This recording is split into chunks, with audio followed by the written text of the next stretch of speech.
자, 여러분 반갑습니다. 2020년 8월 29일 청년부 예배를 이제 우리가 함께 모여서 드리지 못해서 이제 유튜브로 함께 드리길 원합니다. 우리 다 같이 찬양하면서 예배 시작하겠습니다. 우리 지난번에 함께 찬양했었던 온 세상 창조주 함께 찬양하도록 하겠습니다.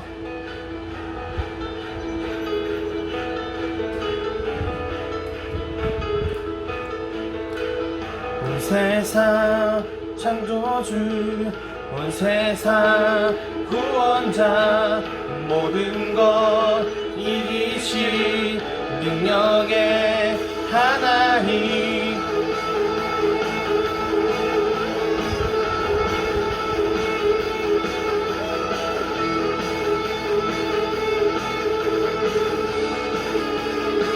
온 세상 창조주, 온 세상 창조주, 온 세상 구원자, 모든 것 이기신 능력의 하나님, 모든 만물 주를 찬양해.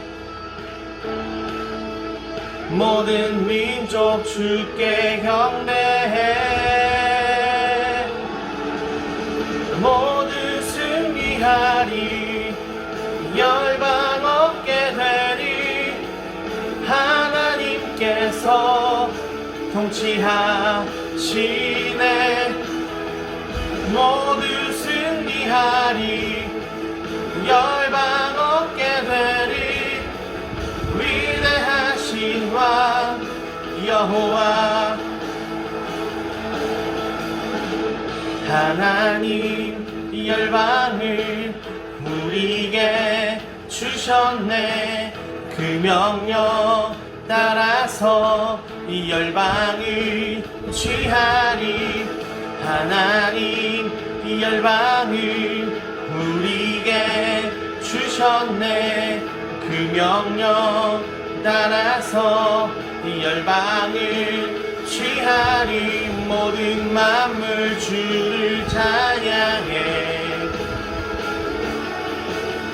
모든 민족 주께 경배해. 모두 승리하리, 열방 얻게 되리. 하나님께서 통치하시네. 모두 승리하리, 열방 얻게 되리. 위대하신 왕 여호와 모두 승리하리, 모두 승리하리, 열방 얻게 되리.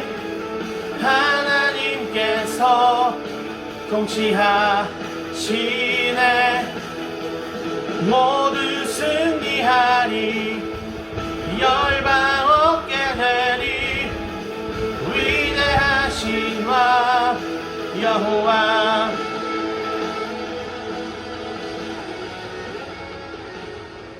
오늘 우리에게 주시는 하나님의 말씀은 열왕기하 24장 18절부터 25장 7절까지의 말씀입니다. 우리 큐티인을 가지고 계신 분들은 오늘 날짜 29일 날짜 말씀을 보시면 되겠습니다. 우리 한 목소리로 읽어보도록 하겠습니다. 시작. 시드기야가 왕이 될 때에 나이가 21세라. 예루살렘에서 11년간 다스리니라.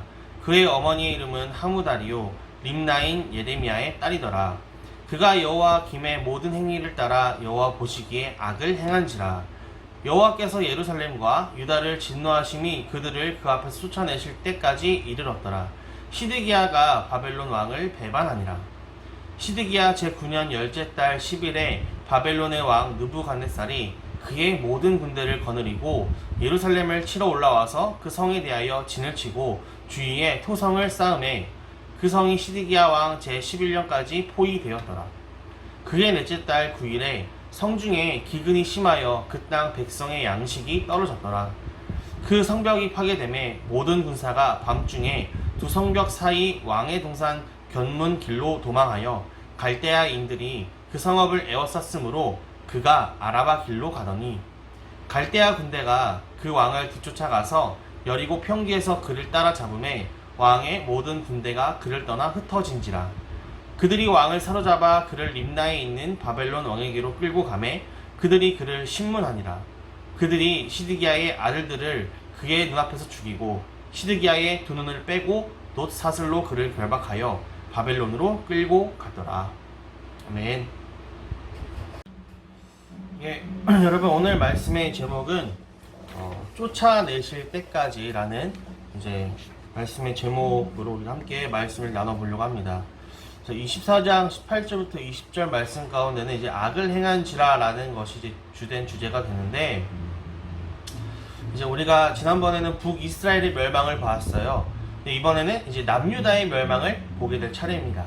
그래서 남유다의 마지막 왕이었던 시드기야라는 왕은 이복형이었던 여호야김, 그러니까 이제 자신의 이복형이 먼저 전대 왕이었어요. 근데 여호야김의 모든 행위를 따라서 악을 행합니다. 성경이 말하는 악은 어떤 윤리나 어떤 도덕의 문제가 아니에요. 그냥 우리가 사회적으로 따졌을 때 그런 악들을 얘기하는 것이 아니라 생수의 근원 대신 하나님을 버린 것이 악이다라고 얘기를 합니다. 그래서 시드기야는 하나님의 말씀이신 하나님을 버리는 불순종의 악을 행합니다. 하나님은 예레미야 선지자를 통하여서 시드기야에게 이렇게 얘기합니다. 바벨론에 항복하는 자는 살아남을 것이다 라고 말을 했지만 시드기야는 듣지 않았습니다. 그 결과 남유다는 바벨론의 포로가 됩니다. 그래서 우리도 내 고집을 내려놓고 말씀을 듣고 말씀이 선포되는 것을 순종할 때 그런 환경에 갇히지 않는다는 거죠. 또한 그럴 때 기가 막힌 그런 심판의 환경에서도 자유를 누리며 나도 살고 남도 살릴 수 있는 그런 기회를 얻게 된다라는 것이죠. 우리 한번 스스로에게 첫 번째 질문 해보시겠습니다. 나는 하나님이 쫓아내실 때까지 회개하지 않고 고집부립니까? 아니면 즉시 죄에서 돌이킵니까? 고집부리는 나를 하나님이 진노하심으로 쫓아내실 것을 알고 있는지 한번 돌아보시고 우리가 한번 생각해보시는 여러분이 되길 바랍니다. 두 번째는 25장 1절부터 4절까지의 말씀에 포위되었더라 라는 얘기가 나옵니다. 그래서 예루살렘 성이 이제 바벨론 군대에 의해서 무려 19개월을 포위당했어요. 여러분 19개월을 무려 1년 지금 넘게 1년 7개월 정도 포위를 당했다는 얘기인데, 여러분 생각해보세요. 그러면은 밖에서 들어오는 물자도 없고 뭐 어떻게 나가는 게 아무것도 없어요. 그럼 거기에서 나는 뭐 어떤 음식이나 그런 것들을 갖고 먹고 살아야 되는데 심지어 거기에 기근까지 온 거예요. 그러니까 식물이 안 자라. 그러니까 그 땅의 백성들이 기근에 시달리게 됩니다. 이때 백성들은 부모가 자식을 잡아먹었다라고 얘기할 정도로 극심한 고통을 겪었습니다.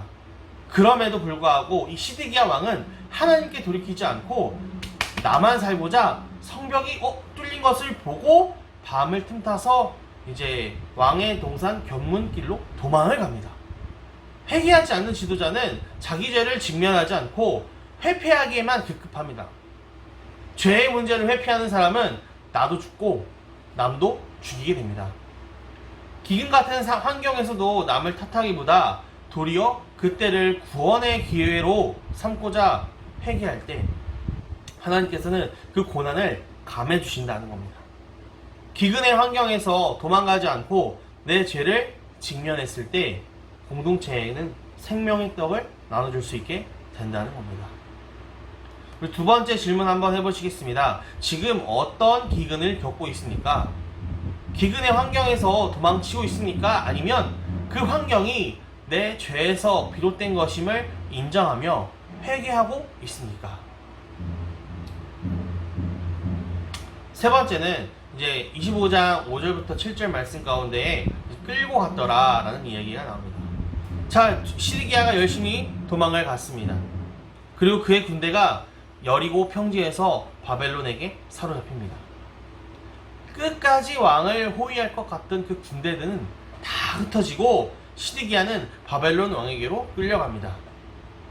시드기야는 자신의 그 눈앞에서 자신의 아들들이 처형당하는 장면을 목격할 뿐만 아니라 두 눈이 뽑힌 채 놋사슬로 결박당합니다.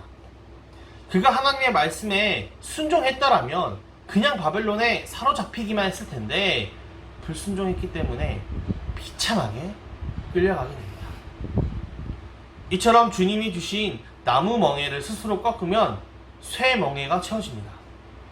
말씀에 순종하면 고난이 감해지지만 완고함으로 내 죄를 고백하지 않고 회개하지 않는다면 더한 고난을 겪게 된다는 것입니다. 내 죄보다 고난이 가벼움을 알고 순종함으로 끌려가는 것이 축복이다 라는 겁니다. 그래서 마지막 세 번째 질문입니다. 말씀에 불순종하여 더한 고통을 겪게 된 적이 있습니까? 지금 내가 겪고 있는 고난이 나의 죄보다 가볍다는 것이 인정되는지 한번 스스로에게 질문해 보시길 바라겠습니다. 오늘 말씀을 가지고 묵상 간증을 하신 분이 있습니다. 그래서 이제 하나님의 초대라는 제목으로 김수영 성도님께서 간증을 하셨어요. 읽어드릴게요. 제가 첩의 딸로 태어난 저는 너만 있으면 돼 라며 간절히 청혼하는 남편의 사랑을 받으며 결혼했습니다. 맞벌이 하다가 남편이 꿈에 그리던 카센터를 연 그해 11월 IMF 외환위기가 터졌습니다. 그 후 남편은 경제적인 어려움을 겪으며 저에게 혈기를 부렸습니다. 피해의식에 사로잡혀 우울해하던 저는 경제적으로 독립해서 남편을 제압하고 싶었습니다. 그래서 어린 딸들을 어린이집에 맡기고 돈을 벌러 나가며 여호와 보시기 악을 행했습니다. 그 무렵 건강하게 자라던 5살 큰딸이 전신 아토피로 생사를 오가게 되었습니다. 이후 저는 대학병원에 이태원을 반복하는 딸을 데리고 산속에 있는 요양원에 들어가 1년을 지냈습니다. 딸은 하루 24시간 내내 가려워 긁느라 잠을 자지 못했고 직물이 흐르는 온몸을 매일 3번 이상 전신 소독하는 치료를 받으며 고통스러워했습니다. 이때 하나님은 오직 엄마인 저만 딸을 간호하도록 토성을 쌓아 포위하시며 꼼짝도 못하게 하셨습니다. 영육의 기근 가운데 절대적인 절망에 빠진 저는 비로소 믿음의 공동체로 인도되어 말씀을 묵상하게 되었습니다. 처음에는 제가 겪는 기근이 제 삶의 결론이라는 말을 인정하기가 힘들었습니다. 그러나 말씀을 묵상할수록 아내의 때와 엄마의 때에 순종하지 않고 저 자신만 사랑하던 이기심이 보여 깊이 회개하지 않을 수 없었습니다. 그런데 3년 전 고2 작은 딸이 공황장애로 그때부터 학교에 가지 못하게 되었습니다. 아이는 어려서부터 큰딸을 간호하는 저를 도와주며 모범생으로 잘 자라는 듯 했습니다. 그래서 큰딸을 돌보며 제 자아가 함락되는 것 같을 때마다 작은 딸을 도피처 삼아 이생의 자랑을 쌓고 싶었습니다. 그렇게 하나님을 기만하니 또다시 심판을 받게 된 것입니다. 공황장애로 숨을 쉬지 못하는 딸의 모습을 지켜보는 것은 제 두 눈이 뽑히는 것처럼 고통스러웠습니다. 하지만 바벨론에 항복하라는 경고를 듣지 않고 나의 욕망, 나 자신만 바라보는 저의 시선을 흩으시고자 자녀 고난을 통해 멸망과 포로의 때를 겪게 하셔야만 하는 하나님의 사랑이 깨달아져 눈물이 났습니다. 이후 작은 딸은 하나님의 은혜로 고등학교를 졸업하고 재수를 했습니다. 재수를 하는 동안 딸은 공동체의 사랑으로 예배도 잘 드리고 주일학교도 섬겼습니다. 작년에 수시를 본 아이는 면접에서 공황장애로 평범한 수험생활을 할 수 없었던 자신의 약점을 드러내고 사회적인 문제를 묻는 질문에 주일학교 봉사 경험을 바탕으로 평범하지만 차별화된 대답을 했다고 합니다. 그리고 딸은 기적처럼 대학에 합격했습니다. 구원과 회복을 믿게 하시고자 저를 심판으로 초대해 주신 하나님의 사랑에 감사와 찬양을 드립니다 라고 이제 간증을 하셨어요. 그래서 이 성도님은 이렇게 적용하셨습니다. 공황장애를 치료받고 있는 작은 딸이 심리적 안정감을 느낄 수 있도록 매일 안아주겠습니다. 빨래, 다이어트, 건강식 준비 등 딸들이 제게 하는 작은 부탁을 소홀히 여기지 않고 들어주겠습니다 라고 고백하셨어요. 그래서 우리도 이렇게 함께 말씀 나눈 것을 이제 함께 나눴으면 좋겠는데, 그래서 제 생각엔 이제 여러분이 저에게 카톡을 개인적으로 보내시는 것보다 이제 제가 유튜브 이 영상을 올리게 되면 이제 댓글을 달 수가 있잖아요. 그럼 그 댓글에다가 여러분이 이제 첫 번째로 내가 일주일간 뭐하고 살았는지 삶을 간단하게 적어주셨으면 좋겠고요. 두 번째로는 이제 여러분이 오늘 말씀 가운데서 나눴던 질문들, 아니면은 이제 오늘 말씀을 여러분이 들으시면서 나에게 좀 와닿았던 멘트들, 아니면은 와닿았던 부분들이 있으면은 같이 이렇게 나눠주셨으면 좋겠습니다. 여러분 꼭 댓글 달아주시고 함께 여러분 우리 청년부 공동체가 말씀을 가지고 나눴던 것을 이제 서로 나눴으면 좋겠어요. 기도하겠습니다. 여호와 보시기에 늘 고집스럽게 악을 행함에도 저를 버리지 않고 적절한 징계를 주셔서 견인해 가시는 은혜에 감사드립니다. 현재 저에게 찾아온 기근과 같은 환경을 불평하지 않고 저의 죄를 직면하게 할 수 있게 하옵소서. 저의 죄보다 고난이 가벼움을 알고 회개함으로 나도 살고 공동체가 살아나는 역사를 경험하게 하여 주옵소서. 하나님, 코로나로 인하여서 또 예배 드리는 것이 어렵습니다. 하나님, 하지만 지금 이렇게 온라인 예배로서 우리가 서로 예배하며 말씀을 나눌 수 있게 해주심을 감사드립니다. 우리가 예배에 대한 소중함을 늘 깨닫게 하시고 하나님 앞에 말씀을 묵상하며 하나님의 뜻을 이루어가는 우리 모두가 되게 하여 주옵소서. 하나님, 내일 주일 예배 드릴 때 온라인으로 드리겠지만 함께 말씀을 들으며 그 말씀이 내 삶 가운데 적용되는 기적이 일어날 수 있도록 주님 역사하여 주옵소서. 감사하며 살아계신 예수님의 이름으로 기도합니다. 아멘. 주기도문으로 예배를 마치도록 하겠습니다. 하늘에 계신 우리 아버지, 아버지의 이름을 거룩하게 하시며 아버지의 나라가 오게 하시며 아버지의 뜻이 하늘에서와 같이 땅에서도 이루어지게 하소서. 오늘 우리에게 일용할 양식을 주시고 우리가 우리에게 잘못한 사람을 용서하여 준 것 같이 우리 죄를 용서하여 주시고 우리를 시험에 빠지지 않게 하시고 악에서 구하소서. 나라와 권능과 영광이 영원히 아버지의 것입니다. 아멘.